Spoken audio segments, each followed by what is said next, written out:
là, bonjour à tous, à ceux qui nous rejoignent sur les réseaux sociaux pour notre célébration en direct de l'église Source de Vie Fréjus. On est déjà là depuis un petit moment avec l'église. Est-ce qu'on peut entendre l'église acclamer Jésus ce matin ? Et nous vous rejoignons derrière vos écrans. Vous pouvez prendre part à cette célébration et à ce moment de prédication. Soyez bénis. Je laisse la place à toute l'équipe, ados, jeunesse et Nathan. On n'est pas bien là? Moi, c'est vraiment le moment que j'aime trop, les chamallows. Bien grillés et tout là. Ouais. Je me posais une question là dernièrement, je me disais, pour vous, qui c'est qui a changé le monde? Pour toi, dis-moi, qui c'est qui a changé le monde? L'inventeur de l'électricité. Ah, l'inventeur de l'électricité. Et pour toi? Internet, l'invention d'Internet aussi. L'invention des voitures.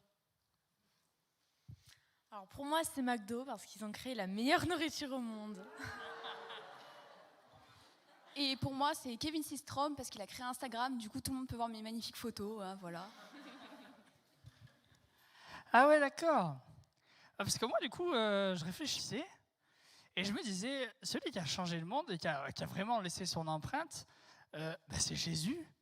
C'est Jésus. Et on l'utilise même, par exemple, pour le temps. On dit avant Jésus-Christ, après Jésus-Christ. Et je me disais, tiens, est-ce que nous aussi, on ne pourrait pas changer le monde?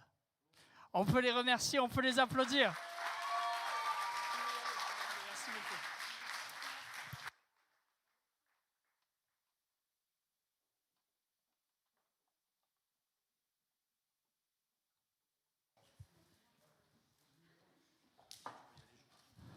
Bonjour à tous, à ceux que je n'ai pas vus du coup.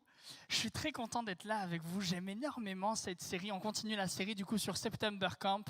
Et du coup, je ne sais pas si vous avez pu participer un petit peu à ce qu'on propose en ce moment pendant ces 21 jours de prière. On a les Digest Coffee tous les matins. On a nos réunions aussi du coup le soir.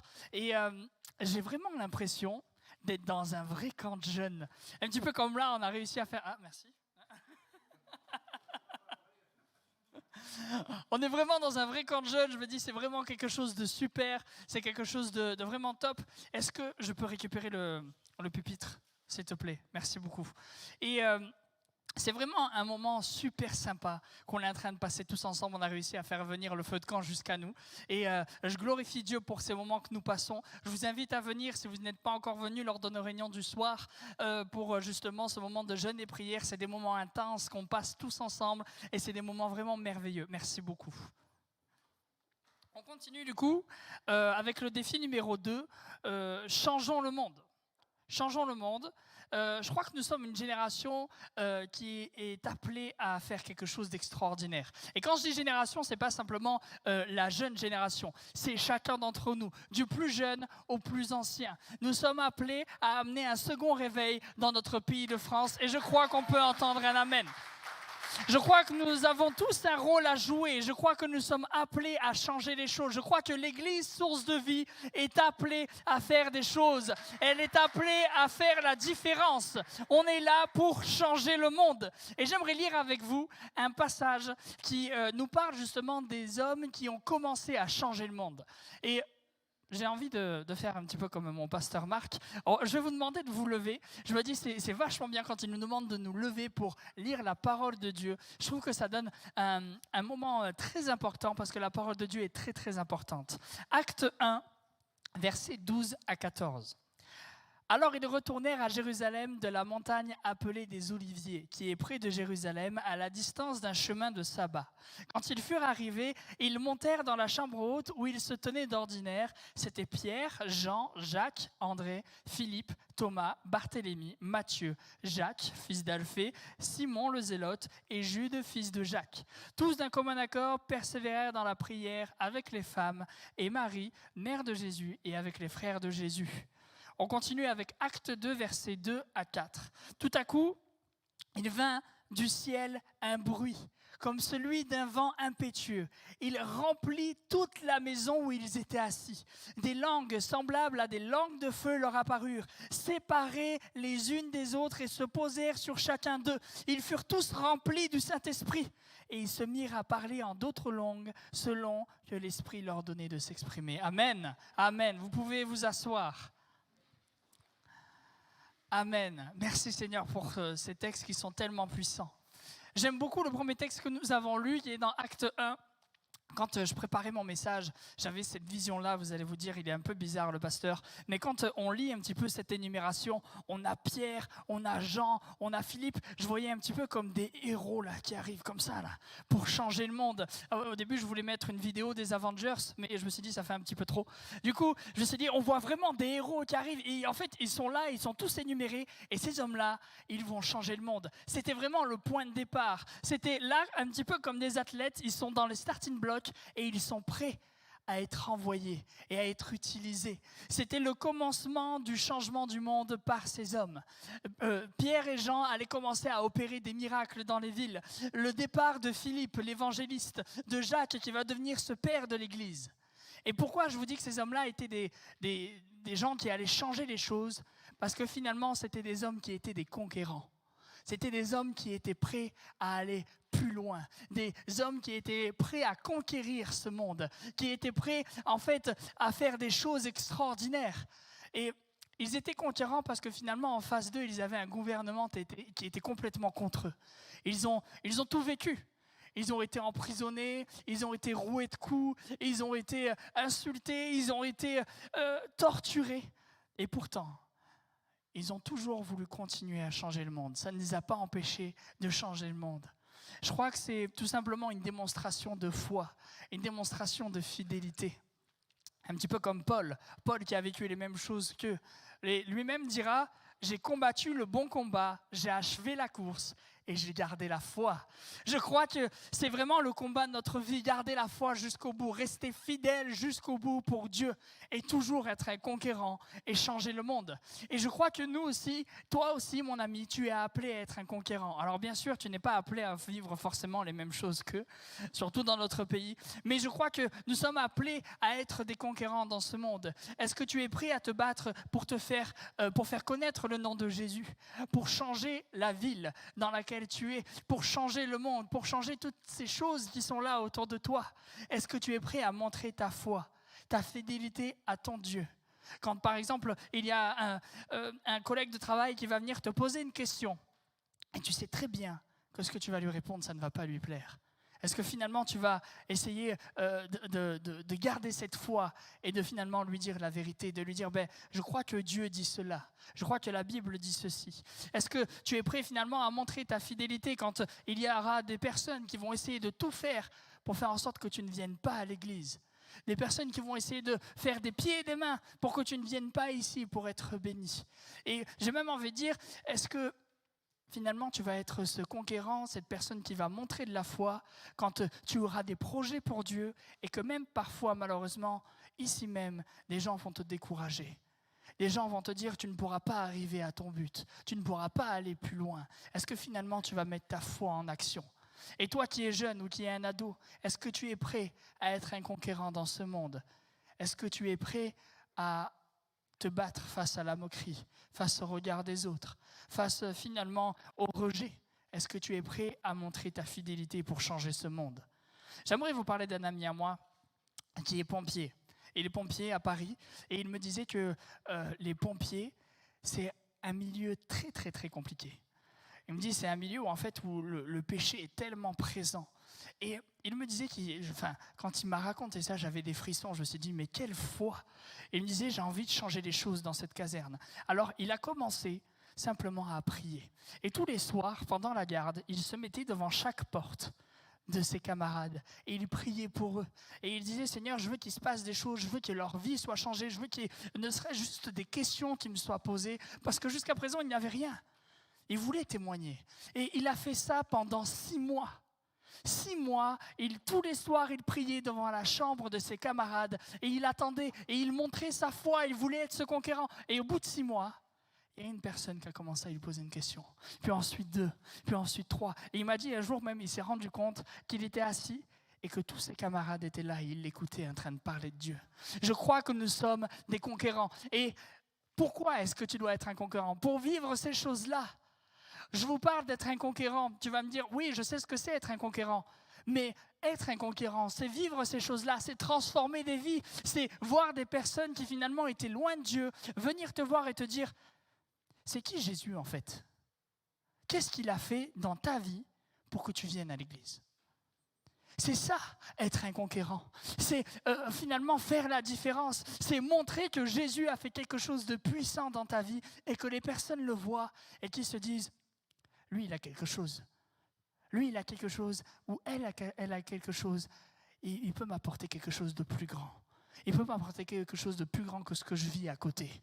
Et je crois que nous sommes tous appelés à vivre ces choses-là. Nous sommes tous appelés à être des conquérants. Voilà pourquoi tu dois être ce conquérant.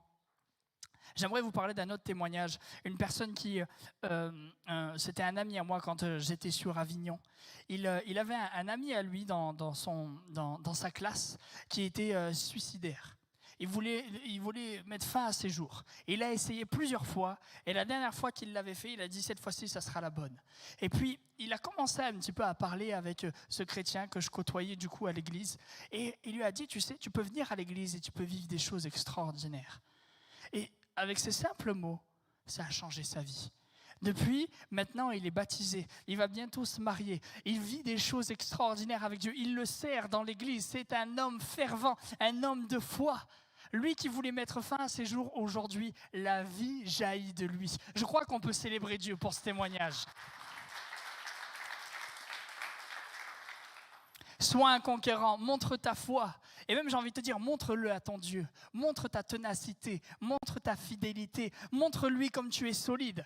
Seigneur, moi je suis solide, moi je veux parler toi, moi je veux être un conquérant. Je ne suis pas un feu de paille, je suis un brasier pour toi. La Bible nous dit, la victoire qui triomphe du monde, c'est la foi.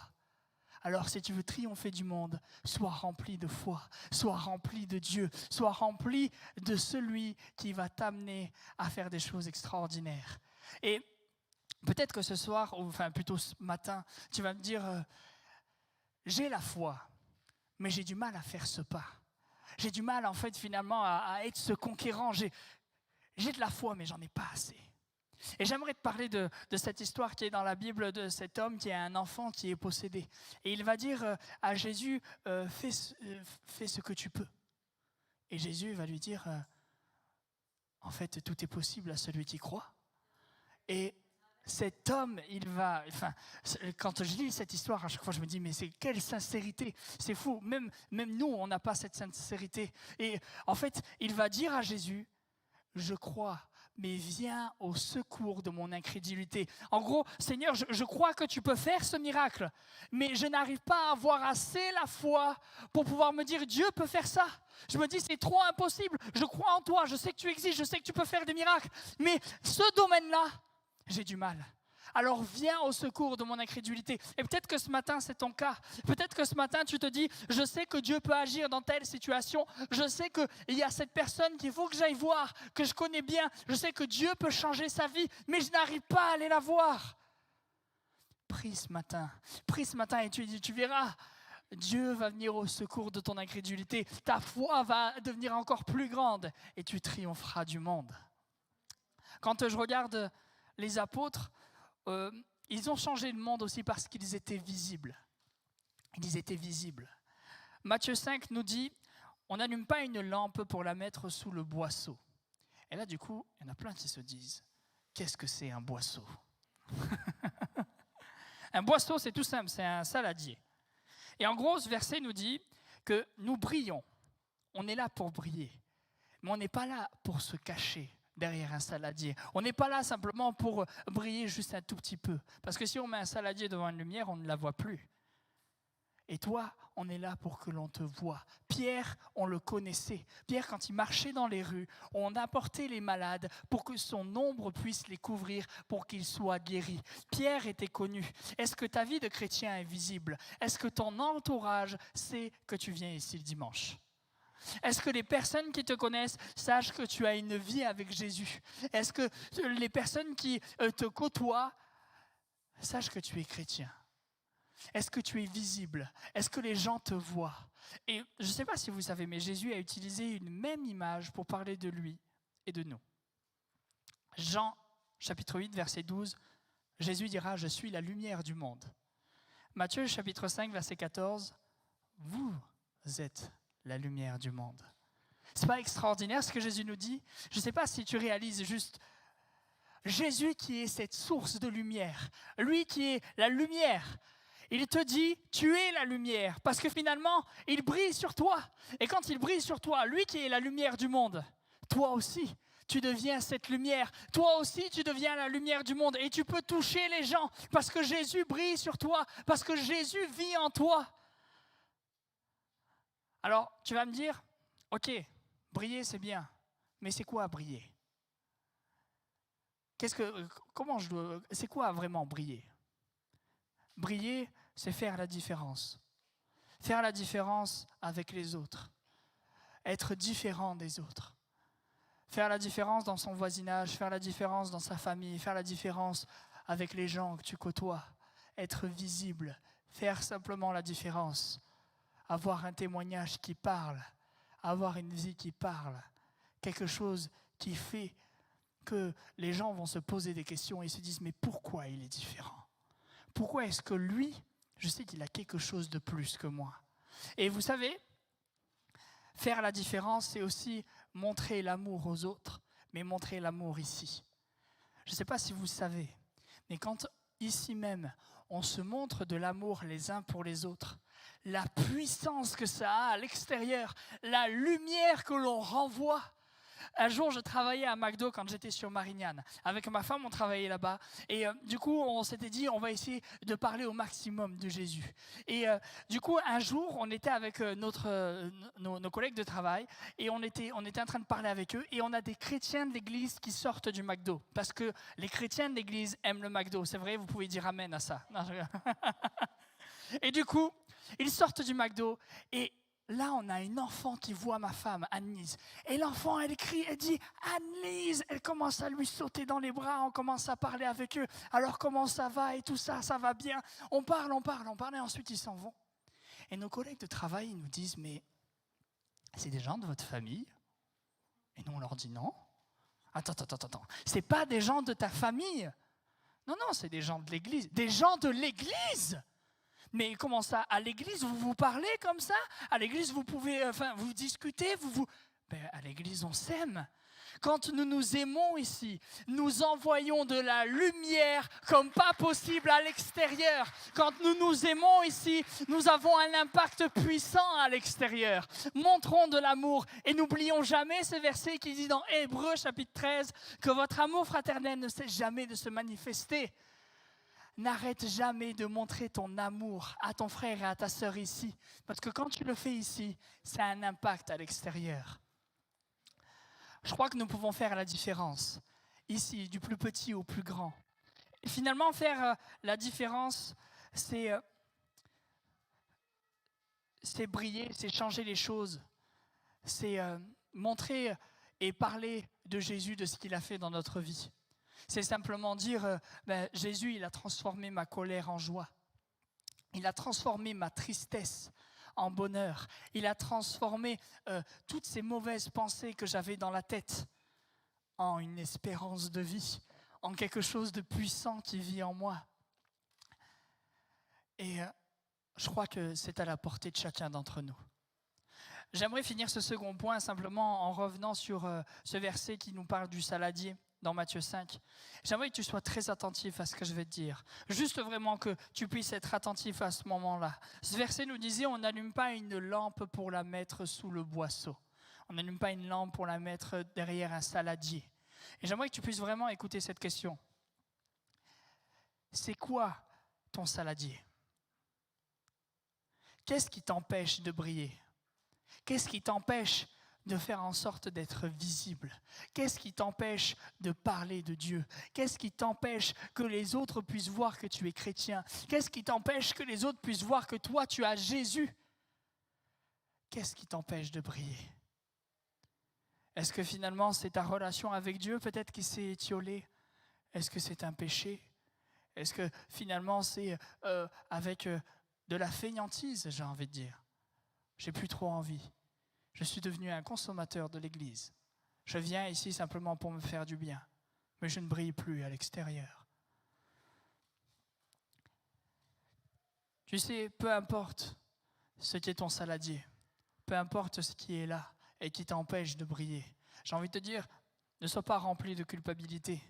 Jésus peut-être voit ça, mais si tu viens devant lui et que tu lui dis « Seigneur, pardon », pardon pour ce saladier, pardon pour ma relation avec toi, pardon pour ce péché, pardon pour ceci, pardon pour cela. Je veux briller pour toi. Jésus va t'accueillir et il va vouloir t'utiliser et il va vouloir faire en sorte d'envoyer sa lumière sur toi pour que tu sois visible. Et vous savez, dans la Bible, on entend, on lit plusieurs fois, il y a le Dieu d'Abraham, le Dieu d'Isaac et de Jacob. Mais il n'est pas dit le Dieu d'Abraham, d'Isaac et d'Israël. Pourtant, Jacob, il a été transformé vraiment à partir du moment où il a changé de nom. Et Jacob, en fait, ça fait plus référence à ce qu'il était avant. Cet homme usurpateur, cet homme qui était mauvais, cet homme qui a fait du mal. Et j'ai envie de te dire, Dieu est le Dieu de Jacob parce qu'il est le Dieu de nos fautes. Il est le Dieu de tes fautes. Il est le Dieu de à chaque fois que tu trébuches. C'est un Dieu qui t'aime. À chaque fois que tu tombes, Dieu t'aime. Il est le Dieu de Jacob. À chaque fois que tu mets un saladier devant toi pour que tu ne brilles pas, il t'aime quand même et il veut t'utiliser. Alors, ce matin, ne sois pas coupable. Et toi, peut-être, qui viens pour la première fois, tu te dis, je ne suis peut-être pas assez digne pour venir à Jésus. Je suis trop sale. Non, Dieu est le Dieu de Jacob. Il t'aime tel que tu es. Viens devant lui avec des mots sincères. Seigneur, je te demande pardon. Jésus, peut-être, je ne sais pas vraiment qui tu es, mais je crois que tu as fait quelque chose de merveilleux pour moi. Et je veux t'accepter dans ma vie. Ces simples mots peuvent changer toute ta vie. Je t'invite vraiment à demander pardon. Romains chapitre 5, verset 8 nous dit « Et voici comment Dieu prouve son amour envers nous. Alors que nous étions encore des pécheurs, Christ est mort pour nous. Alors que nous étions encore dans la boue, alors que nous étions encore pleins de taches, Jésus a décidé de montrer son amour ultime pour nous. Il a donné sa vie. Il a donné sa vie pour chacun d'entre nous, et même pour toi aussi qui viens pour la première fois. Alors ne refuse pas cette personne qui peut être dans ta vie ce matin.